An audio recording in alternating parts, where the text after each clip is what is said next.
Assalamualaikum warahmatullahi wabarakatuh. Kita lanjutkan tentang musyarakah setelah kita break sejenak. Jadi musyarakah ini adalah salah satu pilihan bagi kita yang selama ini sudah punya concern di dunia bisnis atau dunia usaha, sementara kita punya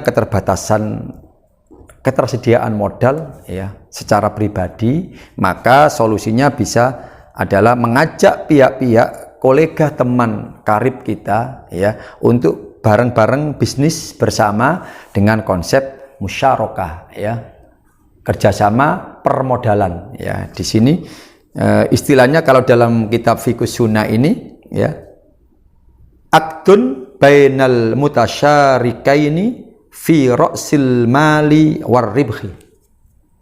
Akad ya mencampurkan antara dua belah pihak dalam permodalan dan keuntungan.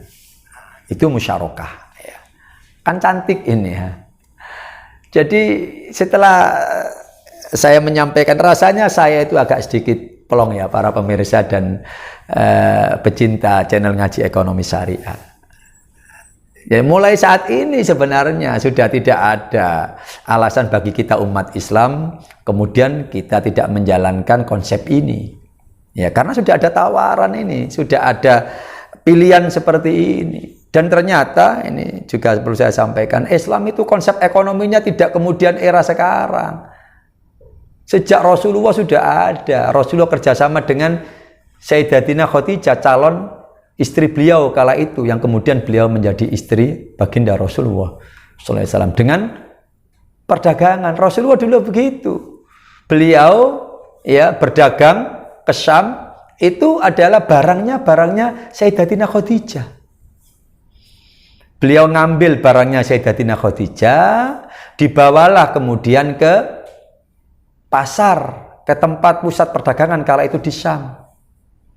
Nah, kalau itu prakteknya lebih dekat dengan mudharabah.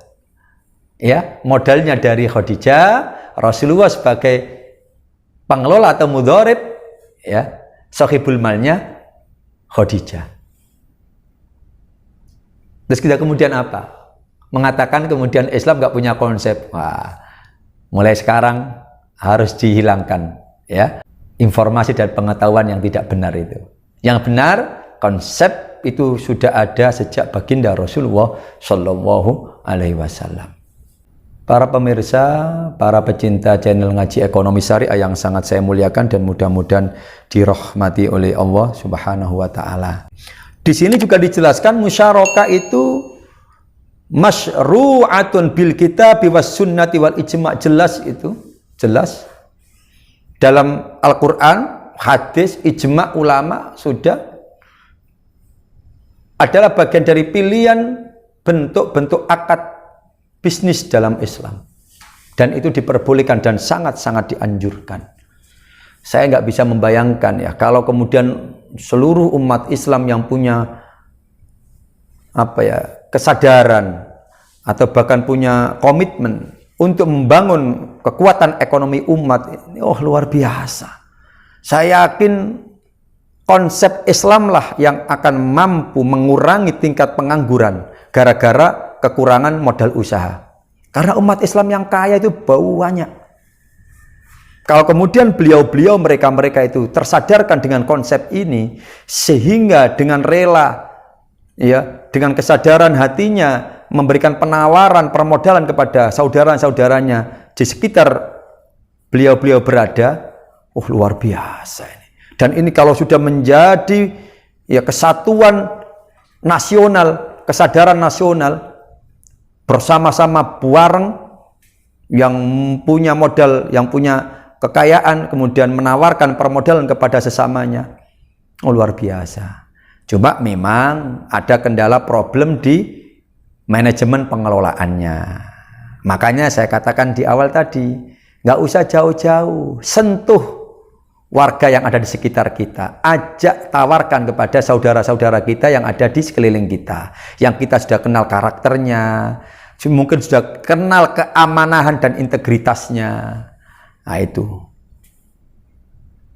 Bahkan secara umum, kalau nanti, ini secara umum ya, nanti kalau betul-betul ini menjadi kesadaran bersama, kekuatan ekonomi umat Islam ini luar biasa. Dan itulah yang sering saya sampaikan, Islam punya kekuatan ekonomi dalam membangun masyarakat yang sejahtera.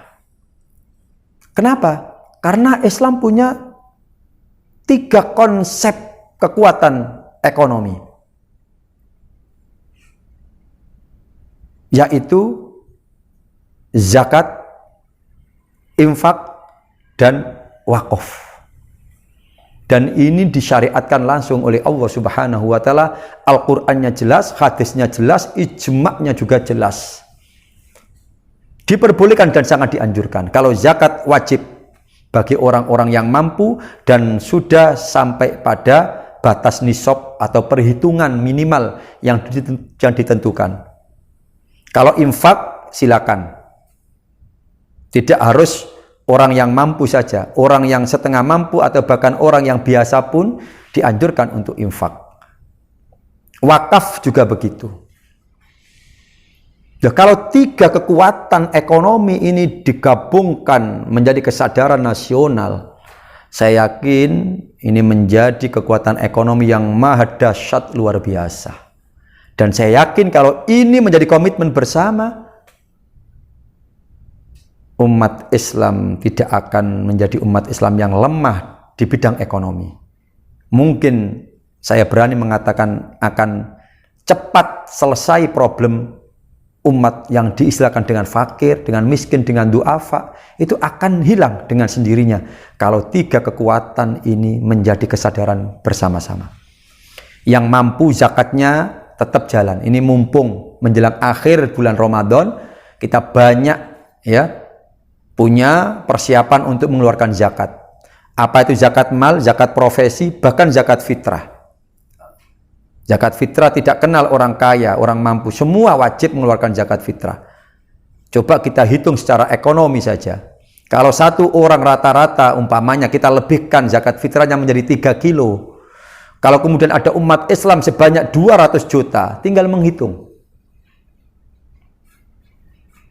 Kalau 3 kilo dikalikan 1 juta saja, sudah 3 juta kilo. Kalau 100 juta, berarti 300 juta kilo. Para pemirsa, pecinta channel Ngaji Ekonomi Syariah yang sangat saya muliakan, perlu saya sampaikan sebelum ngaji kali ini saya akhiri, bahwa untuk tema berikutnya saya akan mengupas terkait tentang konsep Islam dalam membangun kekuatan ekonomi umat. Ketepatan juga momennya pas bulan Ramadan. Jadi insya Allah selanjutnya kami akan menyampaikan materi itu. Oleh karena itu jangan lupa ikuti terus Ngaji Ekonomi Syariah bersama saya Haji Muhammad Yazid ya. Dan mohon keikhlasannya untuk selalu mengikuti terus-menerus channel Ngaji Ekonomi Syariah. Jangan lupa share sebanyak-banyaknya ke media-media dan ke teman-teman saudara. Juga like ya. Dan jangan lupa subscribe, karena semuanya ini adalah gratis, tidak ada biaya dan mendatangkan pahala. Sekali lagi, ikuti terus, share, like, dan subscribe. Matur suwun, terima kasih. Mohon maaf kalau ada salah kata dan khilaf. Kita akan ketemu kembali dalam Ngaji Ekonomi Syariah berikutnya. Terima kasih. Wallahul muwaffiq ila aqwamit thoriq. Assalamualaikum warahmatullahi wabarakatuh.